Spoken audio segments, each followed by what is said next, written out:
BNP ক্ষমতায় গেলে এই ফ্যামিলি কার্ড দেওয়া হবে, প্রত্যেক কার্ডের বিপরীতে 2 থেকে 2,500 টাকা করে আমরা বরাদ্দ করবো। ফ্যামিলি কার্ডের একটা ব্যবস্থা আছে, ভাতা, সেখানে মাসে মাসে 7,000 করে তারও বেশি পাইতে পারো। বিশেষ করে যদি ধানের শীষ মার্কায় আমাদের ইনশাল্লাহ আমরা ধানের শীষ মার্কা যদি আসি, আপনারা দেখেন আপনাদের ফ্যামিলি মহিলাদের জন্য ফ্যামিলি কার্ড করা হবে, ঠিক আছে। বিশেষ করে আপনি আছেন ঘরে গৃহিণী এবং আপনার জন্য ফ্যামিলি কার্ড করা হবে। আমাদের ফ্যামিলি কার্ডে আপনারা প্রত্যেক মাসে ধরেন 20,000 টাকা জানেন, আপনি যদি ফ্যামিলি কার্ড পান সেটা কার্ড হলো ফ্যামিলি কার্ড।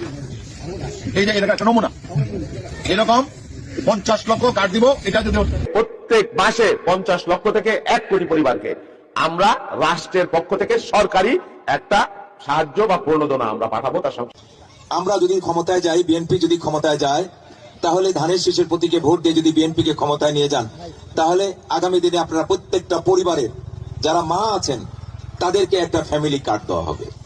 তারেক রহমান ইতিমধ্যে ঘোষণা করেছেন বাংলাদেশের 50 কোটি লোকেরকে ফ্যামিলি কার্ড দেওয়া হবে।